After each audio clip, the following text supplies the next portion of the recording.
मैं हूं कुमार गुप्त प्रथम, गुप्त वंश की उस ज्योति का रक्षक जिसे मेरे पूर्वज समुद्रगुप्त और चंद्रगुप्त द्वितीय ने अपने पराक्रम से प्रज्वलित किया था।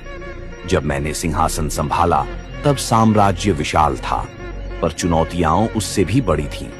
मेरे शासन के प्रारंभ में ही कुछ प्रांतों में विद्रोह उठे।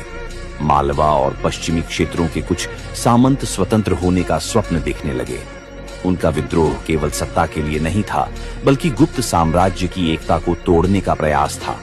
मैंने यह अपमान सहन नहीं किया।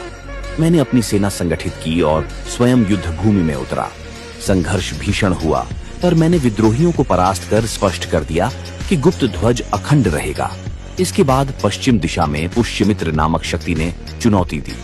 वे हमारी समृद्धि और प्रभुत्व से असंतुष्ट थे। उनका उद्देश्य था सीमावर्ती प्रदेशों पर अधिकार जमाना। मैंने उनके विरुद्ध निर्णायक अभियान चलाया। कई संघर्षों के बाद उनकी शक्ति क्षीण हुई और साम्राज्य की सीमाएं सुरक्षित रहीं। उत्तर पश्चिम से विदेशी आक्रमणों की आहट भी सुनाई देने लगी थी। मैंने सीमाओं पर किले मजबूत कराए, सैनिक छावनियां बढ़ाईं और सेना को नए सिरे से प्रशिक्षित किया। मेरा उद्देश्य स्पष्ट था, युद्ध तभी टलेगा जब शत्रु हमारी शक्ति से भयभीत होगा। पर मैं केवल रण का सम्राट नहीं था। मैंने निर्माण और ज्ञान के क्षेत्र में भी अमिट योगदान दिया। मेरे समय में अनेक मंदिरों और धार्मिक स्थलों का निर्माण हुआ। मैं वैष्णव आस्था से प्रेरित था, इसलिए विष्णु के मंदिरों को संरक्षण दिया, पर साथ ही अन्य मतों को भी समान सम्मान मिला। सबसे बड़ा कार्य जिस पर मुझे गर्व है वह है विद्या का विस्तार। मेरे काल में महान शिक्षा केंद्रों को संरक्षण मिला, जिनमें नालंदा विश्वविद्यालय की स्थापना का श्रेय भी मेरे शासन से जोड़ा जाता है।